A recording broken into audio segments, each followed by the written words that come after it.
Hey, it's me, Vicky Marie. Good morning, good afternoon, good evening, wherever you are in this crazy world we're living in. So I hope you're all well.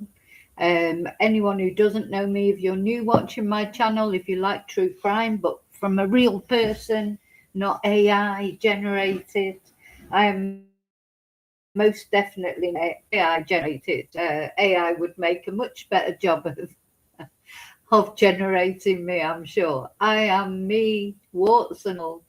What you see is what you get. I am Vicky Marie. And I talk about true crime, mainly, mostly, all sorts of things. I have two channels. I have this channel where I do my live streams. There'll always be a little bit more waffle on this channel when you're watching a video that I'm doing live. There's always a little bit more digressing, if you like.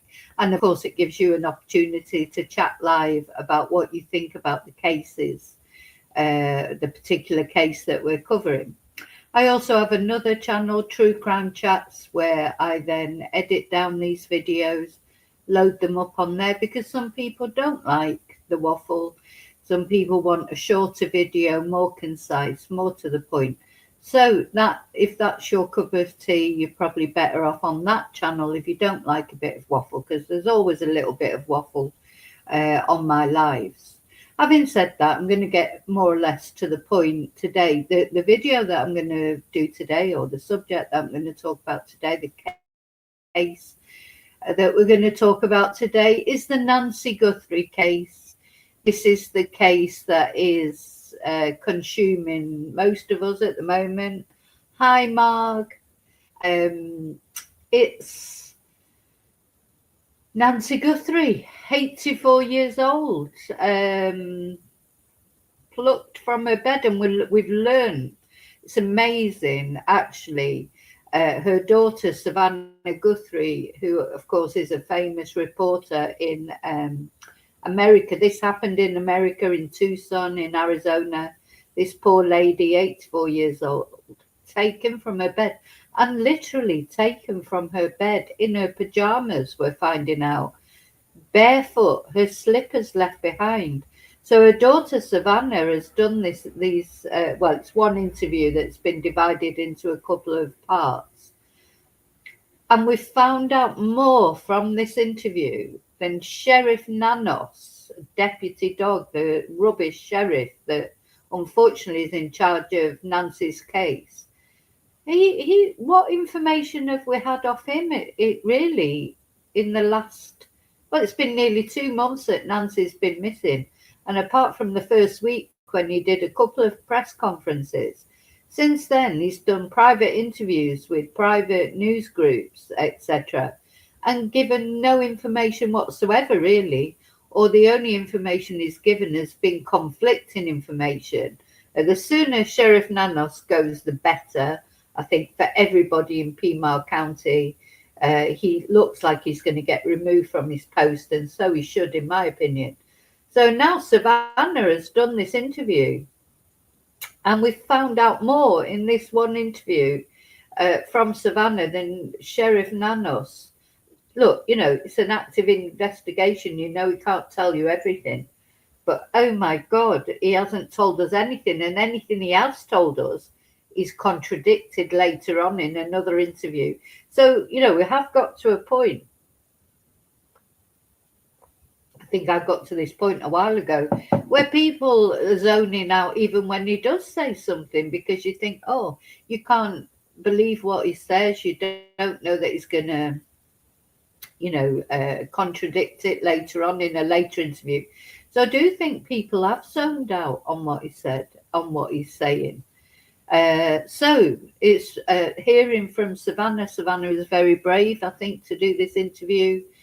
But I think it was necessary because it comes over so much more genuine. As I say, when Sheriff Nanos speaks, even when he's appealing for people to return Nancy, or you know, do the right thing, nobody listens to him. It's like white noise coming from Sheriff Nanos. Whereas now that Savannah has spoken, not only she's given us information that gives us, an insight. You may think we don't have the right to have an insight into the case, but the public are interested in this case. And it is a case for public awareness, because Nancy could be our mum or our grandma, or it could be us. This could happen to anyone, really. It's so terrifying that somebody should be taken from their bed in the early hours of the morning when they're literally just asleep in bed. I mean, you can't do anything more safe than that. That should be when you're the safest. So it is a matter of public awareness, and not only that, people care about what happened to Nancy now. We all want Nancy's case to be resolved one way or another. Obviously, the perfect scenario would be that Nancy was found and she's okay. That gets increasingly, unlikely, but of course it's not impossible. Sadly, Nancy had health issues. She had a heart condition. She had some mobility issues, etc. But anyway, Savannah's going to talk that in the interview. We're going to watch the interview with Savannah. And some bombshell information coming out, really. Things we did not know. We'd never been told what Nancy was wearing when she was taken. But apparently, according to Savannah, she was in her pyjamas and she was barefoot. That's not a good sign, for Nancy, is it? Because, I mean, when I say barefoot, she didn't even have her slippers on. So if they've tried to get Nancy to walk out of the house, seems unlikely that they wouldn't have let her put some footwear on. So that I found that quite depressing, that she had no footwear on whatsoever. Not so much that she was in her pajamas, because that seems logical if she was in bed. Let's just have a quick look before we listen to the interview. This, of course, is the suspected perpetrator. Here he is round at the front of the house, but now, according to Savannah, we find out that the back doors, plural, she said, the back doors were propped open. So what does that mean? Had Nancy left them propped open? Was she in the habit of leaving her doors open at night? I can't believe that. Not open, surely. Why would she leave her back doors open? Surely because her house, we've seen her house on the live streams.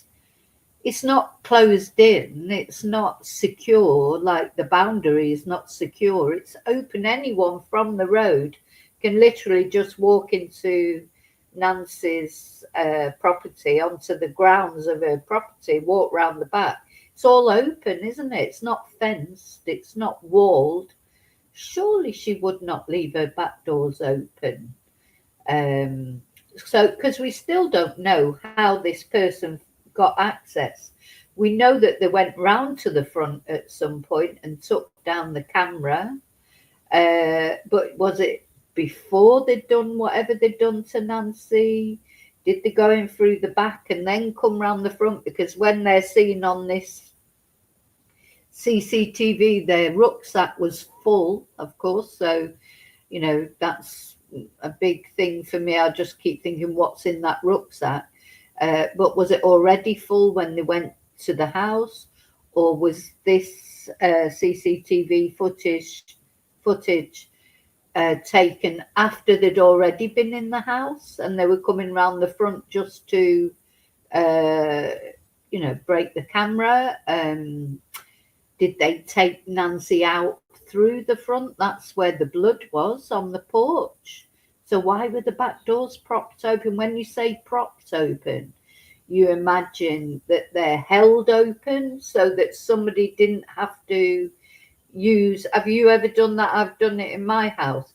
You put something up against the door to make sure it doesn't blow shut, you know, as you're taking something out, especially if you're taking something heavy out. So you prop open the door. You know, these are the words that Savannah has used, propped open. So you do that so that you can get something out of the house without having to worry about the door closing on you as you're going out. So is that how they took Nancy out of the house? So why was there blood on the front porch? And this makes me wonder. I don't know. I mean, I'm wondering about everything at the moment with this case, but why was there blood on the front porch if the back doors were propped open and Nancy was taken out the back? And it was Nancy's blood, you know, it has been confirmed. Did Nancy open the front door and was then maybe injured as the door opened? Did somebody punch her then? Because some people have said that the blood drops are like from a nosebleed or something like that. Was it someone known to Nancy and she opened the door to them? You know, they might not be well known to Nancy, but just somebody, you know, I'm not saying it was family or anything, close family, but maybe someone she knew at the door with some sob story, please let me in something. But then would that have been captured on the webcam thing, on the CCTV? It is so mysterious, this case. You know, anyway. So this is the perpetrator, of course. I just want to show you, I'm going to put Nancy up again. Actually, I put this picture up. This is Nancy and Savannah.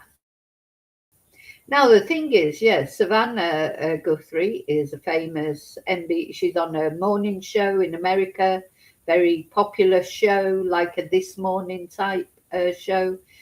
And Nancy has been on the show. So this has caused a lot of speculation that maybe Nancy has been targeted because she has been on the show, because she's sort of famous, if you like, for being Savannah Guthrie's mother.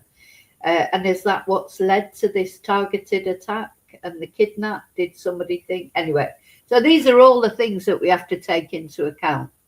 So we're going to watch Savannah. Oh, I just want to show this picture as well, because this is Nancy when the children were small. So there's 3 siblings. There's Savannah, there's Cameron, the son, and Annie, the other daughter. So that's a lovely photo, isn't it, of the family. Now, I don't know if I've seen a photo of Nancy's husband. He died really quite young. Savannah revealed this in this interview. He was only in his 40s when he died. So when he died, Nancy was only 46. So she's been a widow since she was 46. God, that's nearly 40 years of being a widow. Very sad, isn't it? So she's been through a lot, you know, and this is what, you know, makes me so angry, you know, to go through all those things she's had to go through. And her brother had Down syndrome and he died. Her parents, of course, died, and then her husband died. So she's, you know, had her share of tragedy in her life, and she's been through it all, brought her children up. You know, they were still not little children when her husband died, but still not that old. And you know, she's been through a lot, this woman.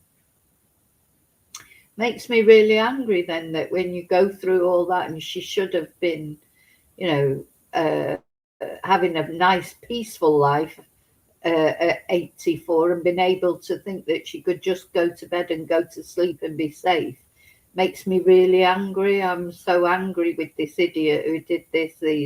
Whether it's one person or more than one person, they are really, really bad, evil people.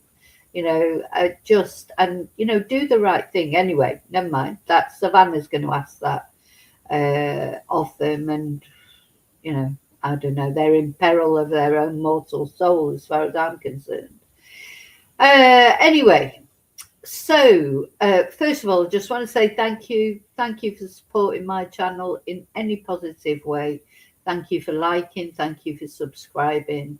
Thank you for sharing. Thank you to all my members, people that have bought me Ko-fis, sent super stickers, sent emails suggesting cases, left nice comments. Thank you so much for supporting my channel. Hyping, this is the other thing that people do these days. Hyping. I actually hyped a video for the first time yesterday. So it doesn't always come up, does it? It's a very strange thing, the hyping. I don't really understand how it works. But anyway, I was watching a video. I think it was Brian Entin actually, and came up the option to hype. So I hyped it, and it was the first time I ever hyped a video. So yeah, if the option to hype comes up, I think it just sends it to more people. I'm not really sure how it works. So thank you to those of you. Some of you have already done that. Thank you. Okay, so let's have a look at this interview with Savannah. So we've got a part 1 and a part 2 to look at, and it's a very emotional interview. But as I say, it's the information as well that comes out in it. All these leaks that Sheriff Nanos has told us absolutely bugger all, basically. And now in these interview with Savannah, we found out details that we didn't know.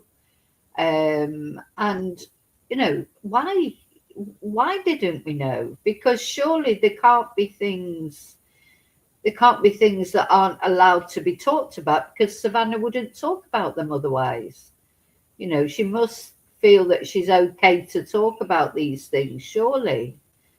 I just don't understand Sheriff Nanos and his reluctance to give out any information on the case, which, you know, to be honest, has backfired on him, because the fact that he's been so rubbish is why everyone, you know, why the spotlight landed on him in the end, because, you know, he was dealing with it so badly, everyone started scrutinizing him. And the thing about Sheriff Nanos is he doesn't stand up to scrutiny, you know. So when he started being scrutinized because of his, you know, ineptitude, then it turns out that he's lied on his resume, and he's, you know, he's been suspended 8 times. He was suspended from his another position, police position that he had, police brutality,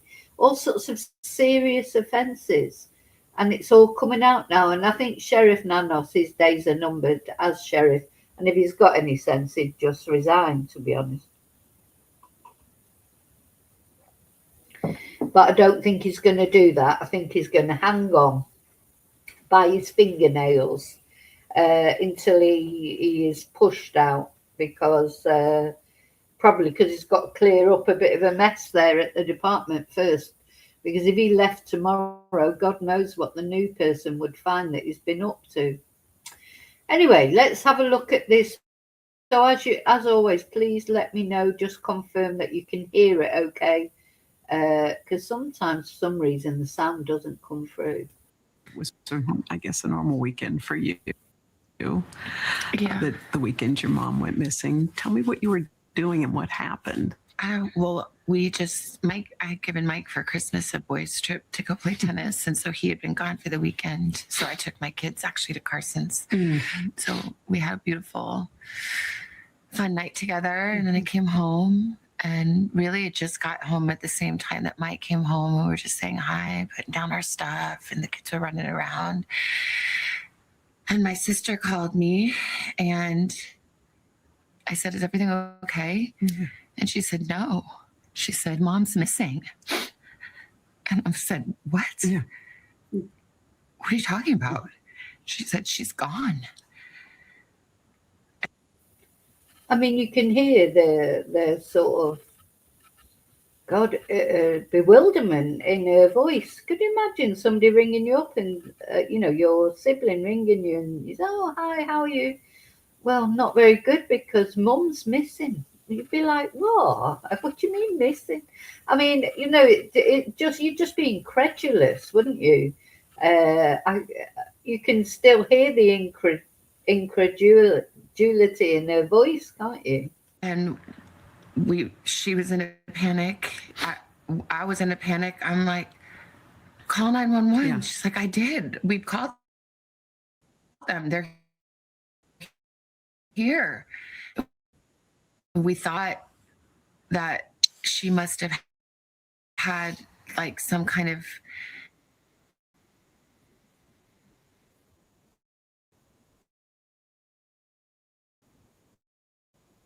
maybe they came and there's a stretch. Yeah, so of course, what happened was, wasn't it? Nancy was supposed to go to church on that Sunday morning. Not go to church, but go to a friend's house to watch a church service. And she'd been with Savannah's sister, Annie, who lives just up the road with her husband, Tommaso. And Nancy had been with them the evening before, hadn't she? She'd been for dinner, for a games night. She'd taken an Uber to their house. And then Tommaso had dropped her off. And he said he saw her into the house. She went in the house through the garage door. And, as far as they were concerned, then that's the end of the evening. And then the next morning, Nancy was supposed to go round to her friend's house to watch this service. She didn't, church service. She didn't turn up. So this friend contacted Annie. I think that's basically what happened. So then Annie and Tommaso will have gone round to the house. And that's when they found this scene, the back doors propped open.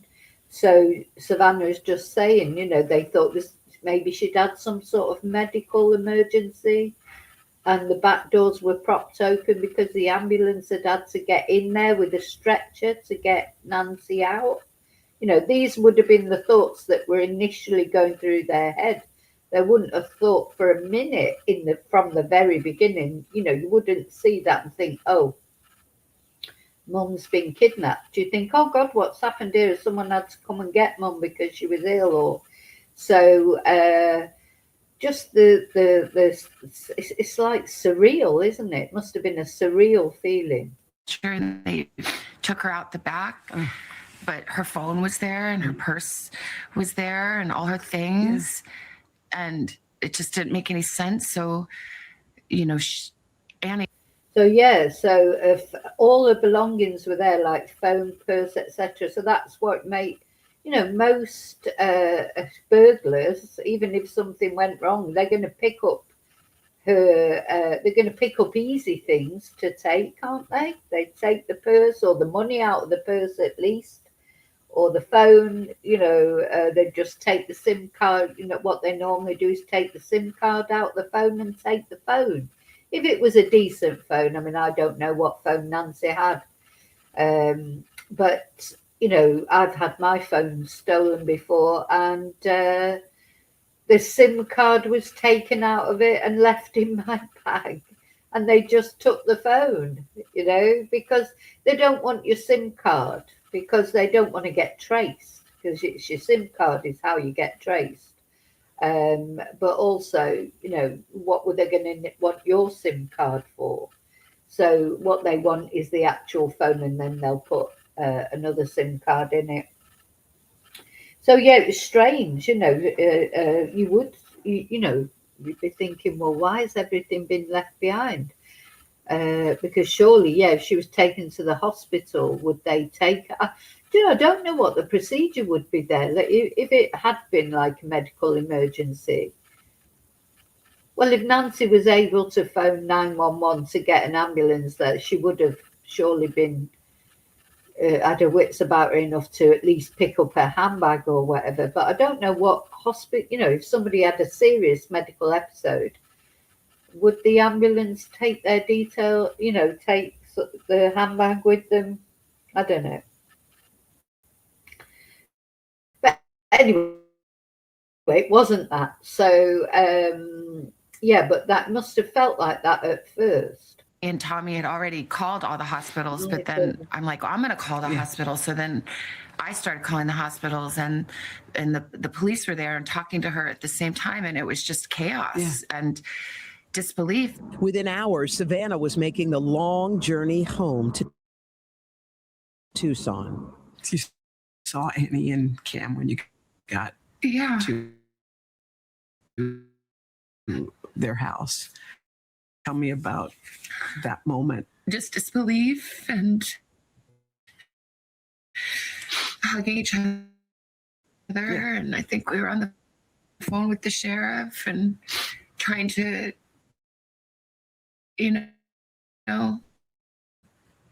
really just isn't. She was in tremendous pain. Yeah. Her back was very bad. She was trying to, on a good day, she could walk down to the mailbox. So that's interesting what she says there, because I don't even remember, but the man that I don't watch anymore because he's a domestic abuser did interview someone who was a gardener from next door, who said that he'd seen Nancy often and that she could walk, he said. Now, Savannah's saying she was in extreme pain and she couldn't always walk. Some days she could get to the post box to get her mail, and other days she couldn't. So that's how they knew, she hadn't just wandered off somewhere in the middle of the night. But also, Nancy did not have any dementia problems, so they knew it wasn't a case of someone with mild dementia or Alzheimer's or whatever wandering off in the night. Nancy didn't have any of those problems. But apart from that, her physical, the pain she was in and the mobility problems she had made it unlikely that she would wander off into the night.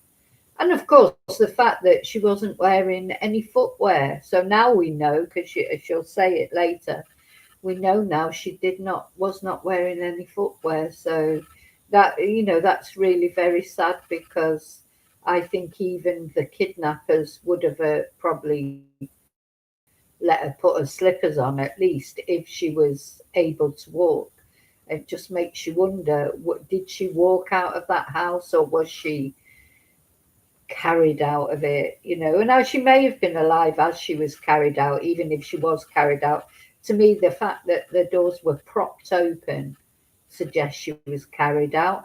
But then I don't understand why there's blood on the front porch then. Why would there be blood on the front porch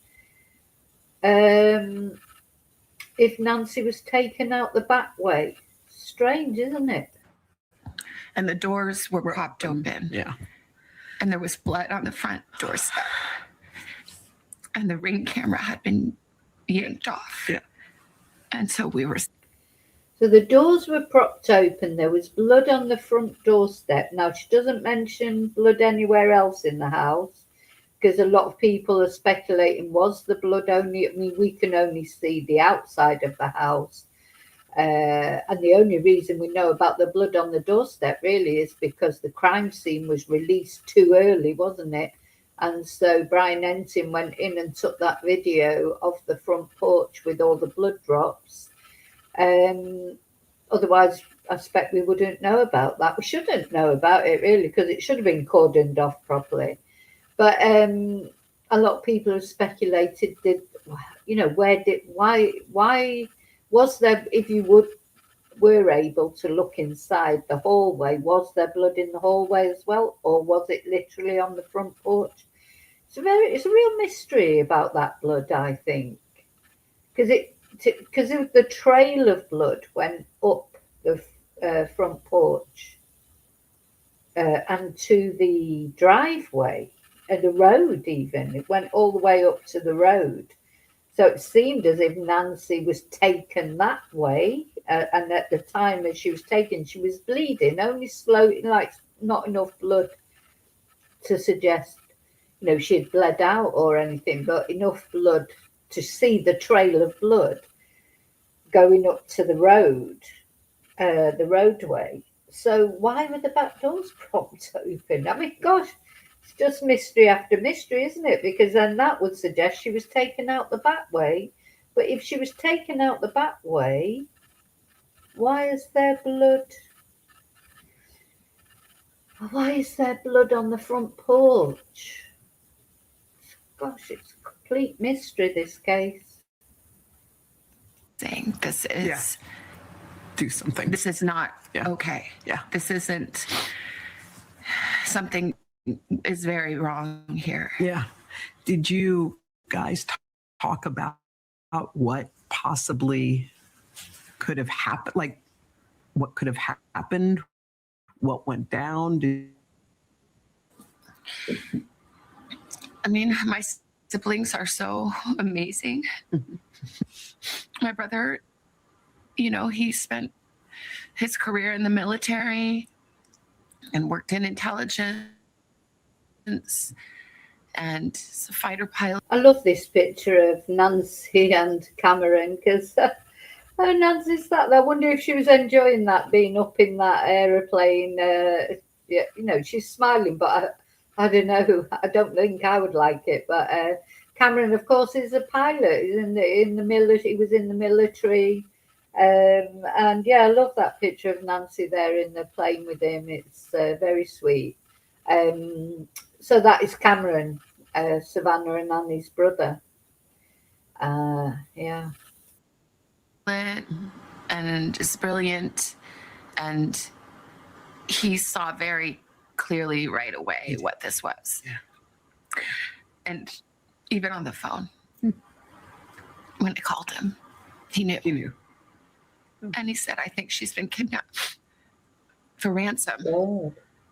And I said, Yeah. what? Well, why? What? And then, I mean, it sounds so like, how dumb could I be? But I didn't want to believe. I just said, do you think because of me? Oh.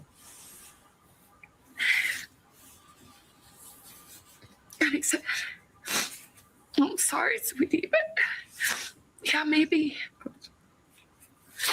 But I knew that. You did. I hope not. I mean, we still don't know. Mhm. Honestly, we don't know anything. No. We don't know anything. So I don't know Yeah. that it's because she's my mom and somebody thought, oh, that girl, that lady has money. We can make a quick buck. I mean, that would make sense, but we don't know. But yeah, that's probably, which is too much to bear. To think that I brought this to her bedside, that it's because of me. No. And I just say, I'm so sorry, Mommy. I'm so sorry. I'm sorry to my sister and my brother and my kids and my nephew and Tommy and my brother-in-law. I'm like, so sorry. I'm so sorry. If it is me, I'm so sorry. I'm so sorry. Gosh, it's heartrending, isn't it? So, you know, as I say, Nancy had appeared on Savannah's program a few times, several times. You know, and so now Savannah's sort of living with this guilt that it could, you know, she doesn't know for certain yet if it was because of her, the connection to her, you know, that somebody knew that they could kidnap Nancy and get money for her because of Savannah's fame. She doesn't know that for certain, but that's one of the things that's spiraling around her head, isn't it? That it's a possibility, especially when the kidnap notes started arriving. She's going to talk about the kidnap notes. Quite interesting what she says, because of course, you know, although it's possible that it was a ransom for money, there was no proof of life ever given. The ransom notes weren't sent until a couple of days after, which is unusual. They were sent to the press rather than being sent to the family or the police. And, kidnappers normally say no publicity. They don't court publicity. And these kidnappers, they did. They sent their ransom notes to TMZ and the local news station. So if it is a kidnap, it's a very unusual one. And if any of those kidnap notes are genuine, there were emails, weren't there, that were sent. It's very strange that the FBI hasn't been able to find out where they came from, or have they found out, but they're just not saying yet while they close the net around these people. This case is mystery after mystery, isn't it? But in the centre of it all is a family that's suffering and an old lady who's disappeared, and you can tell that Savannah is upset. And how awful! So bad enough that your mum might be kidnapped, isn't it, or disappear into thin air, and then to be thinking that maybe in an indirect way you're responsible, because it's the connection to you that has been the reason they've been kidnapped. It's very, very sad. We want to thank all of you for the prayers for our beloved mom. In the initial day, in all the despair, you sat and managed to think of words to say. How were you able to do that in that moment? Well, my siblings are amazing. Mm-hmm. And we are a unit. And I talked about how brilliant my brother is, but my sister is equally brilliant and also has special powers of intuition and faith and language and depth and heart. And I feel like we came together with all these beautiful gifts that came from our mom, and we did our best to come up with the words to say. And I haven't posted one thing or said one thing that the three of us haven't decided together. It is surreal. It's, how is it possible that we are having to make a video speaking to a kidnapper who took an 84-year-old woman in the dead of night in her pajamas with no shoes, without her medicine. That's where she says it. So, took her in her pajamas, without her shoes, without her medicine, this little person. The vulnerability of Nancy. I mean, there's just something, it'd be horrible for anyone to be kidnapped, of course. But, the vulnerability of kidnapping an old lady like that, or a child, these, the very young and the very old in our society should be protected, because they can't protect themselves so much. At least adults younger adults stand a chance, don't they? I don't know, but I'm not saying it's right to kidnap them either, but they're stronger, so to survive a kidnapping attempt. I think the problem with Nancy, of course, because of her heart problems, and just her age and infirmity that comes with age. I mean, she was probably a very sprightly 84-year-old, but she's still 84. Did Nancy, maybe if the intention was to kidnap her and show proof of life, etc., and pick up the ransom, and then did Nancy's heart give up because God, I think most of us, our hearts won't be too, whether we've got a heart problem or not. Some masked man comes into your house in the middle of the night and wakes you up, with that balaclava on. Oh my God. And, even people who I think got a heart problem might have a heart attack on seeing that on waking. So, did something terrible happen to Nancy in the process? Because, I'm sure surely if Nancy was still alive, these and being kidnapped, these kidnappers would want that $1 million or 6 million or whatever that they asked for in the beginning. And they could have had that. They said, Savannah, they went on and did a video, didn't it say that they will pay? They just want some proof of life, and they've never shown proof of life. So to me, I think if they could have shown proof of life, they would have. So there's a reason why they didn't. And to beg for mercy. In the days that followed, multiple notes demanding payment were sent to various media outlets. The ransom notes or ransom requests came. Did you believe those to be real? There are a lot of different notes, I think, that came. And I think most of them, it's my understanding, are not real. And I didn't see them. But,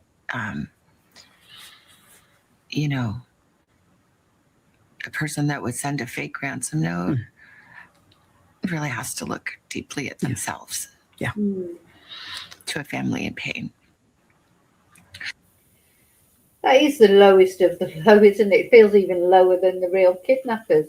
To see somebody going through this, and the first thought that comes into your head, oh, I know what I'll do. I'll send a false ransom note, and maybe I'll be able to make some money out of this tragedy. That's a real, and they won't get that big of a jail sentence if they get a jail sentence at all. But that should be a jail sentence, shouldn't it? It's bad enough that the real kidnappers send a ransom note or what they've done. I just don't know what would go through your head that your first thought on hearing of a case like this was to try and capitalize off it by sending a fake ransom note, trying to make some money off it that way. What sort of people are they, for God's sake? Literally, they should get a severe jail sentence for that, because they've just caused so much misery. But I believe the 2 notes that we received, that we responded to,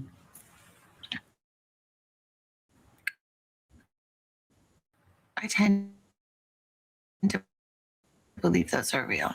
Really? That was interesting. So she's saying she believes those 2 were real. Now, there'd be a reason for that. Maybe something, we haven't seen the ransom notes, of course. We don't know what exactly was in them. There's some talk that they described the room, and that's what made the FBI take those 2 ransom notes more seriously. Savannah has said she believes that they're real. Then why did they not come up with, you just think, well, if they were real, because I think most of us had sort of decided that none of the ransom notes were real, because nothing came of it, did it? Even though the family, did that video and said, that they would pay, they just wanted proof of life. Why did the kidnappers not go through with it, and get their money, unless Nancy was not alive? But I think even the family, they would pay something just to even get Nancy's body back, wouldn't they? You would, because they just want to know where she is and what's happened to her.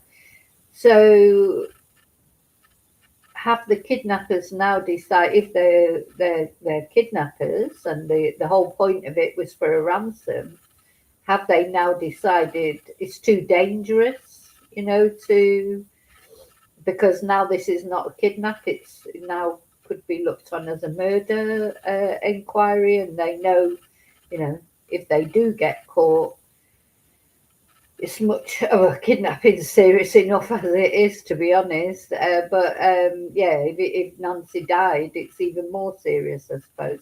So if they decided now, the kidnappers, it's not worth it, it's not worth the money, because if you know, they don't really know how to do it, how to give Nancy back without incriminating themselves. But, you know, they could just literally, I mean, but to get the money, they've got to incriminate themselves, haven't they, really? So I suppose they're trying to think how they could do that without it leading to them. You know, it's, well, Nancy is somewhere. Now, whether she's been taken over the border to Mexico, that's, to me, the most extreme thing that people have been saying is a possibility. It is a possibility. So maybe she's been taken over the border to Mexico and buried in the desert in Mexico somewhere. Sadly, she may never be found. It's very sad, that, isn't it? Or let's hope she's actually closer, nearer, and somebody is going to, you know, I don't know, will somebody do the right thing or be tempted by the reward offered? Now, I thought it was interesting that Savannah did say, I think it was in the very first part of the interview we watched yesterday, she said that she believed the answer lay in the Tucsonian community. Now, why did she say that? No, does she? So, although you know, some people have this theory of Mexico, and it, you know, any theory is a possibility at the moment because we don't know what happened. But Savannah seemed to think that the answers lie closer to home. I hope so, because then I think there's the more chance of finding out what happened to Nancy if it is close to home, like the further away, you know, if she has been taken over the border to Mexico, seems unlikely to me she'll ever get found. Who could see who that person was? Just tell me what you thought when you saw those images of the person who took your mother. I mean, it's just absolutely terrifying. Yeah. It's just totally terrifying. And I can't imagine that is who she saw standing over her bed. Yeah. I can't. It's too much. Yeah. And I'm glad and grateful that we're able to find that video. Yeah.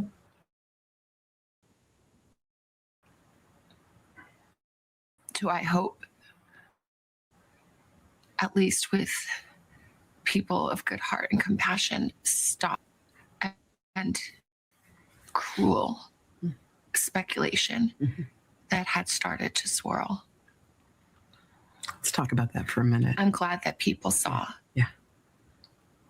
what came to our door. Yeah. When you talk about the cruel speculation, the whispers, the innuendo that it was somebody in your family. It's unbearable. Yeah. And it piles pain upon pain.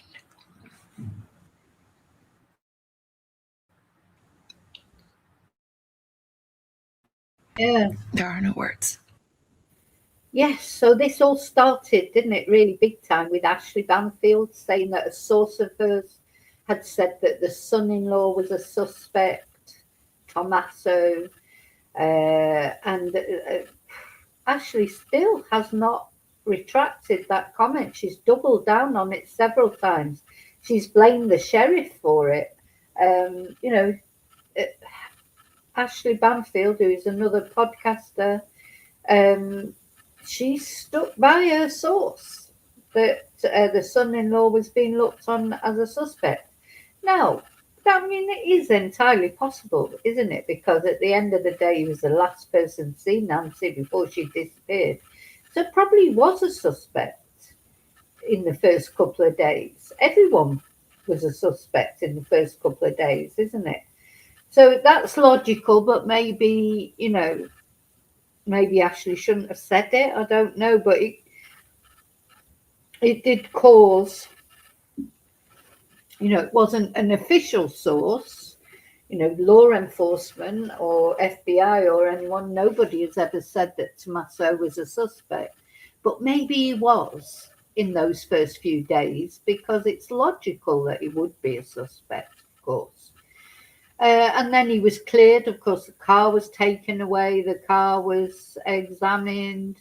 They've been in Annie and Tommaso's house, and photos were taken, and luminol, and it looked like it was treated as a forensic scene that they had to check out.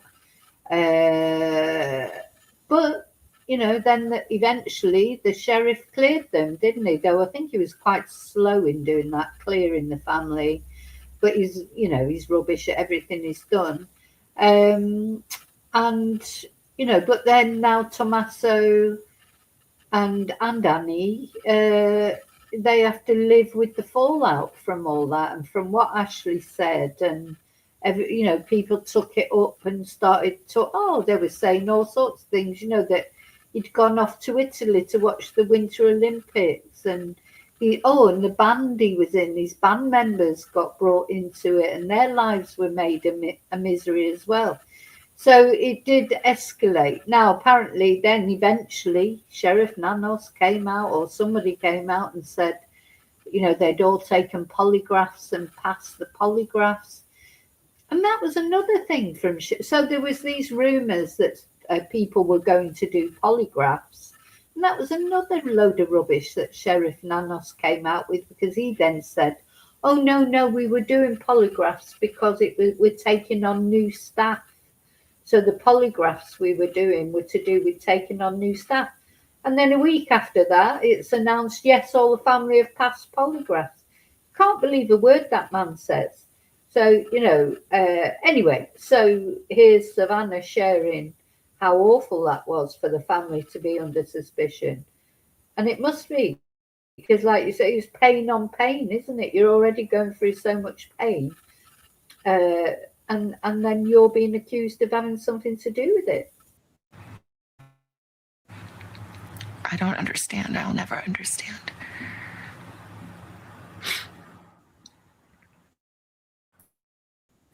And no one took better care of my mom and brother-in-law. And no one protected my mom more than my brother.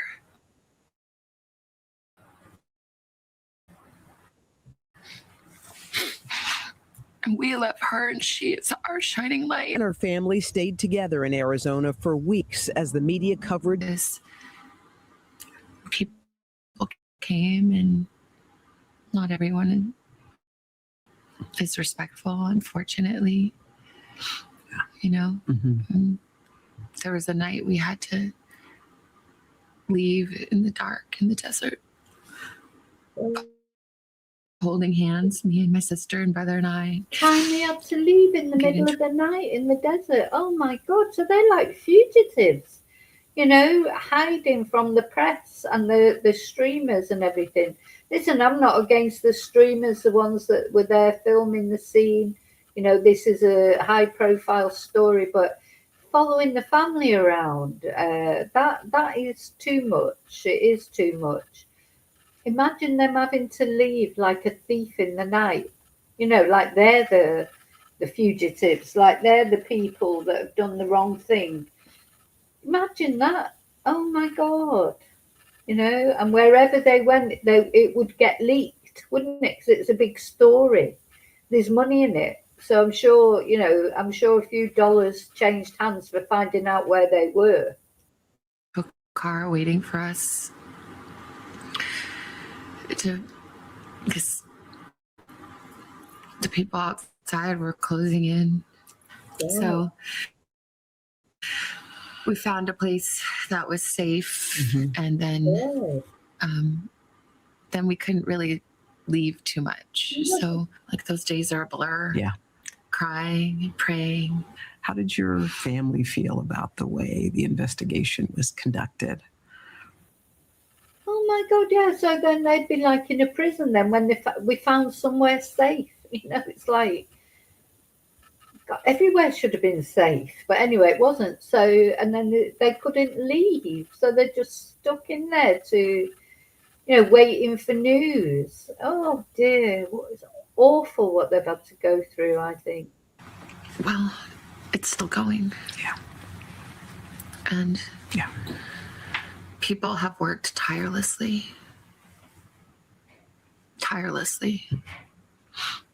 And we see that. Oh, she's very discreet here because, of course, the lady, the interviewer has just asked her, what do you think about the investigation? And the first thing she said was, well, it's still going. So she doesn't criticise the sheriff openly, and she says people have worked tirelessly. I don't think she means the sheriff when she says that. And people have worked tirelessly. You can bet that those detectives from the Pima County office that are working with the FBI, everyone wants this case to be solved, and they'll be trying really hard to solve it. The person who I don't think we can say has worked tirelessly because, of course, he was seen at the basketball game. He's at the gym every 5 minutes.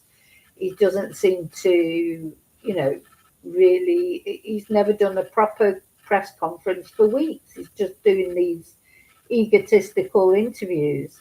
So the trouble is, we've gone past the sheriff now. It's just like the sheriff is just like collateral damage in this case. Unfortunately for Nancy and for this family, he's the sheriff that was in charge of it. Now, it may be that any other sheriff, that we would still be at the point we're at now, that we still wouldn't know. But the problem is with Sheriff Nanos is we've lost confidence in him, like his deputies, 300 of his deputies, though, a unanimous vote of no confidence again, and the community, and he's likely to go. So I don't think she's talking about Sheriff Nanos here, but yeah, I'm sure the rest of the people that work there, they have worked tirelessly. But we need answers. We need answers. We do need answers. Yeah. We cannot be at peace without knowing. And someone can do the right thing. And it is never too late to do the right thing. Late to do the right thing. In our hearts.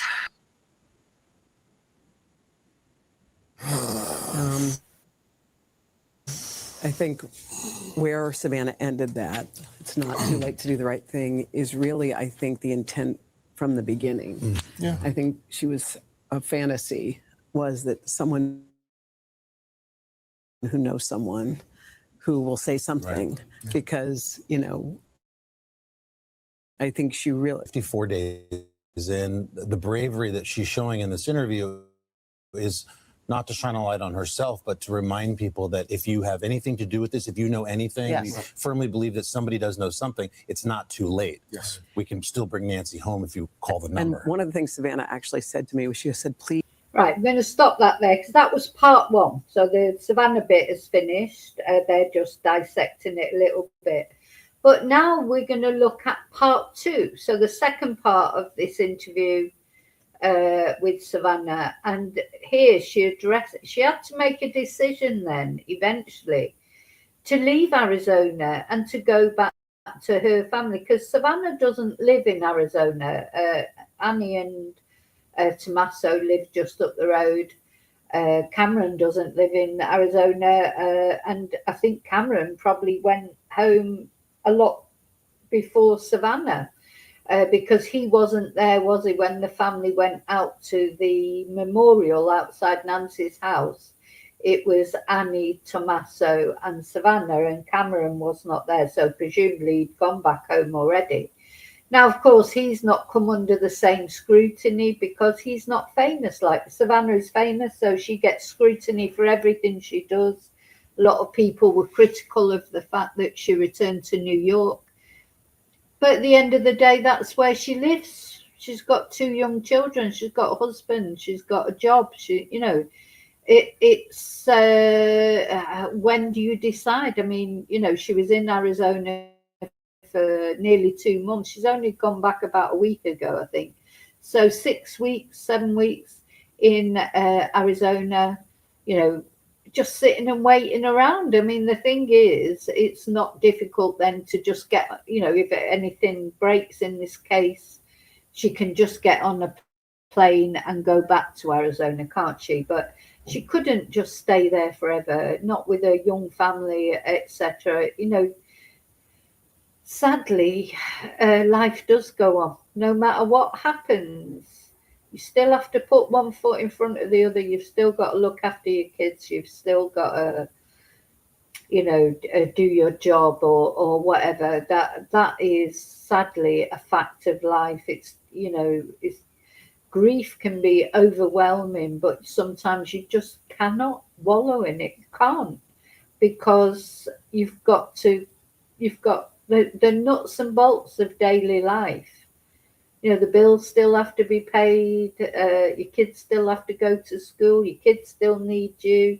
Sometimes that's a good thing because it takes your mind off situations like this that you can't do anything about. I mean, she must have felt so helpless.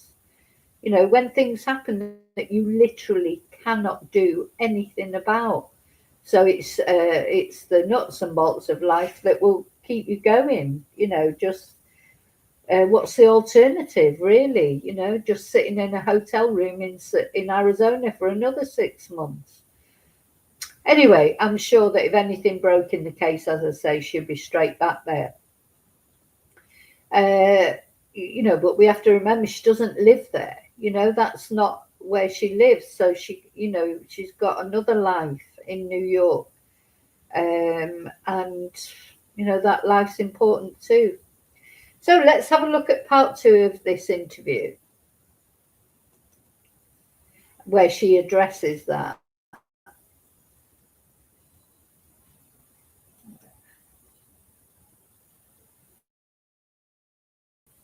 Present tense. Yeah.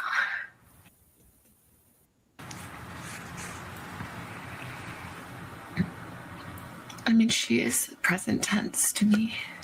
Do you feel her, or have you heard her any moments? Yeah.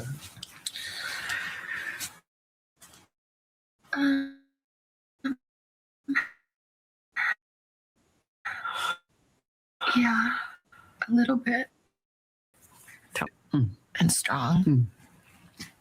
Quiet strength. Quiet faith.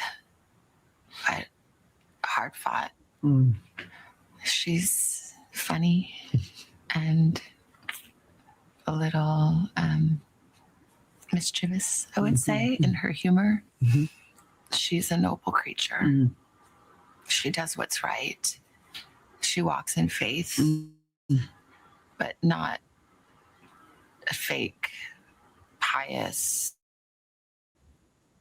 put on faith, but like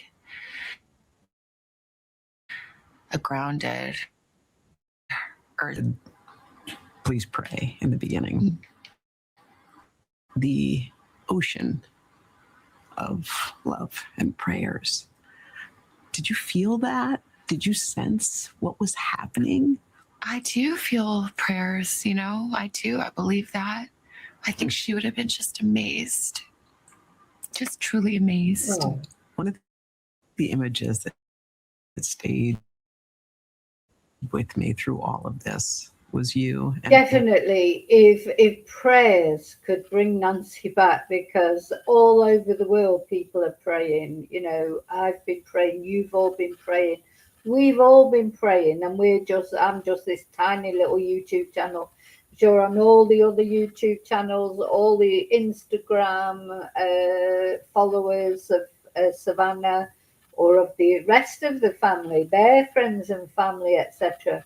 You know, Tommaso's a teacher at a local school. They'll all have been praying. There's so many prayers going out. If only, you know, that positive energy, hopefully, you know, it does, you know, sometimes you can get a little bit angry with God, I think, because you think, why are these prayers not working? Why doesn't this case break? Why don't they find Nancy, even if it's in the worst case scenario, but at least to know what's happened to her? All this not knowing is just so awful. It's so awful that they have to go through this torment. So anyway, you know, we just have to keep on praying, really. At least she's finding some comfort from it. They're a very sort of God-fearing family, if you like. They believe in God. So that's what matters. If they're getting some comfort from all the prayers that people are putting out, then, you know, we have to just keep on praying and hope that they get something.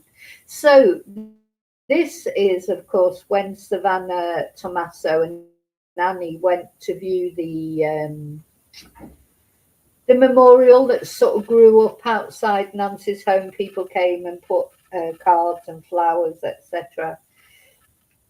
And they came out in a show of unity. As I say, Cameron wasn't there, so he must have already gone home, I suppose. And it was funny how it happened, you know, because most of the streamers were not there. I think there was only News Nation that were there, or there was only one. It's almost like that was designed. I did wonder about that, you know, that they went there when most of the streamers weren't there.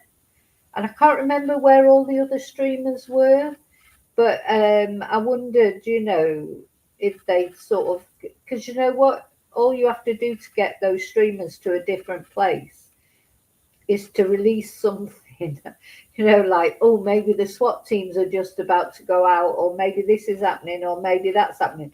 And all the streamers would be gone from Nancy Guthrie's house to wherever it is that something else is happening. It's funny that there was only one media team there. It's like almost like it was designed because they didn't want to go out there when the way it was when there was the whole street was lined with media, both from social media and mainstream media. So yeah, it makes you wonder if that was sort of designed in some way. But anyway, there was one person, one media outlet there who recorded it. Also, walking up and looking at the flowers and at the notes, as I saw that, I thought, oh, I wonder if Savannah's going inside, and what that must have felt like for you to go inside of your mom's, your childhood home, your mom's house. Yeah, I mean, this is the house that we grew up in. It's really the only house I've ever known and remember. So we moved there when I was about 3. It's the house where I came home on a Friday night at 16, and my mom and sister were on the couch praying and told me that my father had died. It's the house where all of our memories are. Yeah, so she was only 16 when her dad died. I think he was 49 years old and her mum was only 46. So, you know, they've had their share of tragedy, this family. Good and bad. So it's hallowed ground. My mom loved and treasured that house in good years and lean years. They were able to hold on to that house.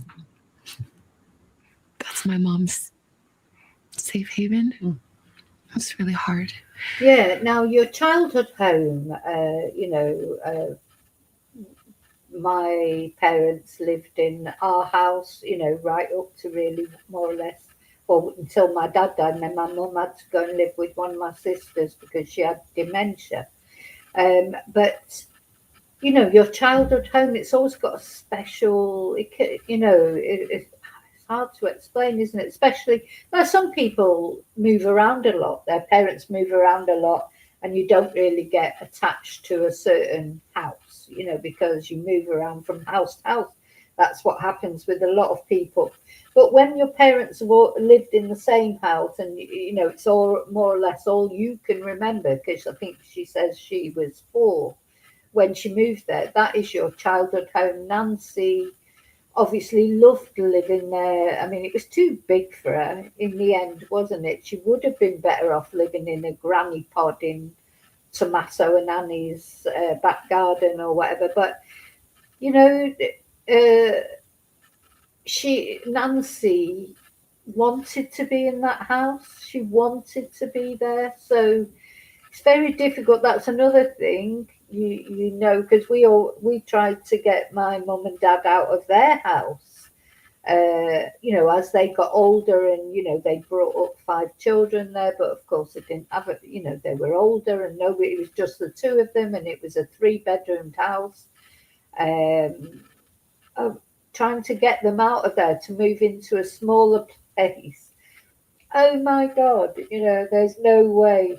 And my dad actually even said, I'm not leaving this house till they take me out of here, you know, like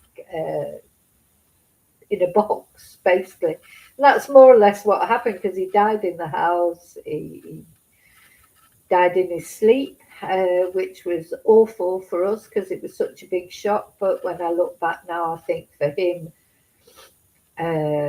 he didn't know anything about it. He just went to sleep and didn't wake up. So, but he was too young. But anyway, that's by the by. But what I'm trying to say is, any of you who've got elderly parents, you'll know.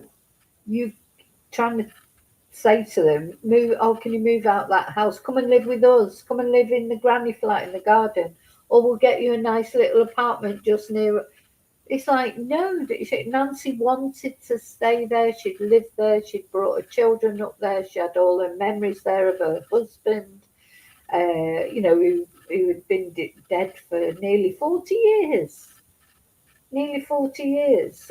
So she'd nearly had more time, you know, as much time without him as she'd had. Well, she had, yeah, she'd been without him longer than she'd been with him. And that was her home, and she wanted to live there. So if you, as I say, if you've ever had to try and do that, convince your older parents, your elderly parents, to move somewhere that's easier. And it's because you don't want to, you worry about them when they're in a big, I mean, my parents' house wasn't like that as big as Nancy's house. You know, it was just a council house, but big council house. We had a lovely garden, and my daddy loved gardening, and that was his life really. By the time, you know, once the children had grown up and everything, so you can't tell people what to do. You know, they're grown adults, and as long as mentally they're okay, I expect Nancy insisted on staying in that house, and you know. Then it's like a meeting point, isn't it, for all the family? But it must have been very surreal for Savannah, because Savannah has now got her own life and her own children. She's building their memories. You know, there'll be a day, you know, in the hopefully in the distant future, when Savannah, you know, Savannah's kids will be worrying about Savannah. You know, that's the circle of life, isn't it? But yeah, it must have been very surreal for her going back there. To see that violated, Mm-hmm. and the terrible.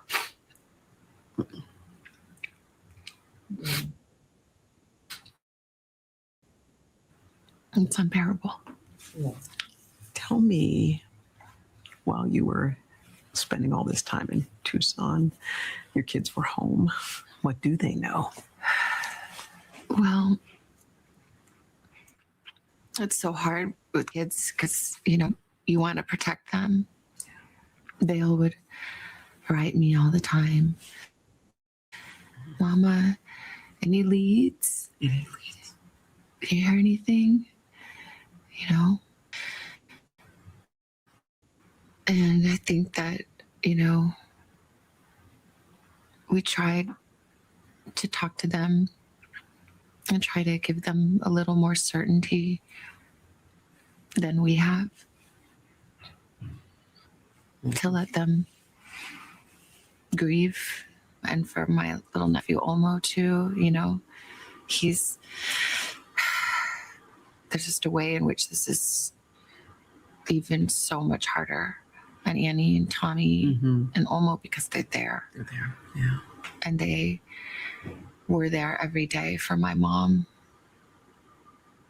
They made it possible for her to stay in the house we grew up in that she loved so much. I think she always stayed in that house because I think I just want to go back to that. So, the house we grew up in. So this is Nancy with Tommaso. So this is Annie, of course. Wondered that, yeah, I think this picture was off Nancy's Facebook. I saw that at Christmas, this Christmas just gone, they all had the same pajamas on, and Tommaso was there with the same pajamas. It was very sweet, actually. So that's Annie, and then we see a picture with Tommaso. They made it. You know, and poor Tommaso, who, you know, has had all that shade thrown at him, and, you know, there he is with Nancy. But it was, yeah, it's Annie and Tommaso who lived just up the road and probably had more of the hands-on looking out for Nancy, you know, because Savannah, with the best will in the world, is far away in New York, and I don't think Cameron lives locally either. So it's Annie and Tommaso. They're the ones that have had the most suspicion, maybe, you know, naturally in a way, because they were the last people to see Nancy, but must be very hurtful because they are the people closest to Nancy as well. Possible for her to stay in the house we grew up in that she loved so much. I think she always stayed in that house because I think she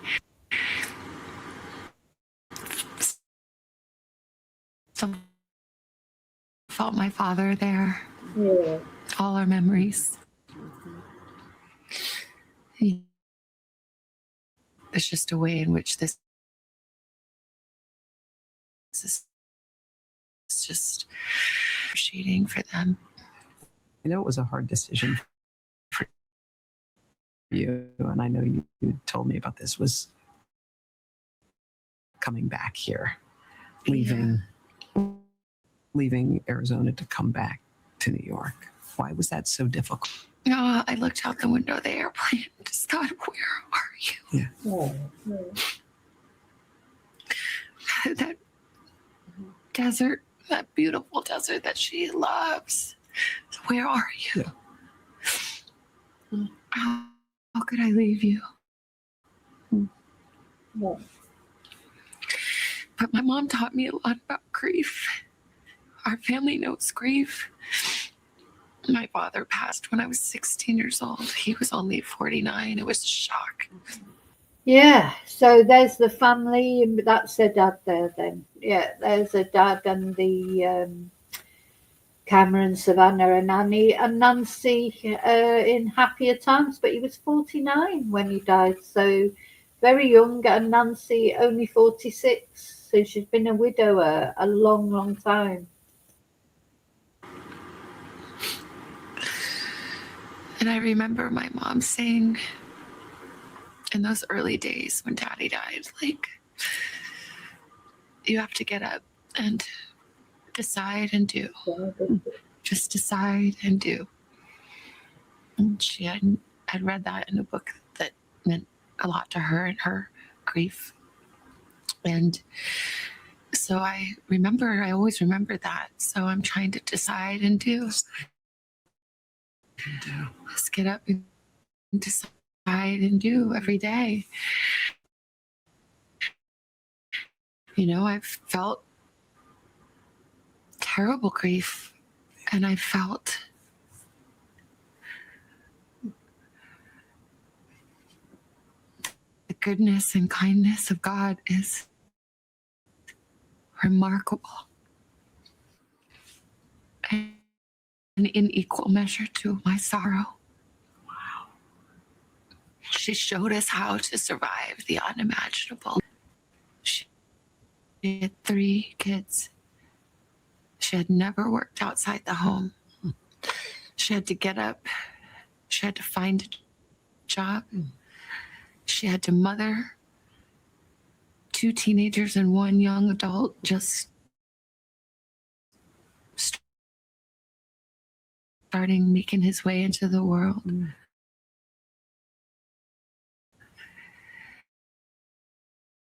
She took care of her mother. Oh. Live with us. She worked part-time, signed to meet, found a way, another job, a job she turned into a full-time job, a job she turned into a career. She had a second life of purpose and meaning. She stayed strong for us. She was resolute. She was real. She grieved. I remember moments in my childhood and those days after my dad died. She was so strong. But some mornings before dawn, when she thought we were still sleeping, I would hear her crying at my door. Oh.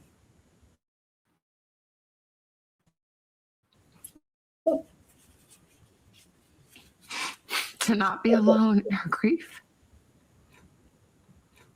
So she taught me to be true.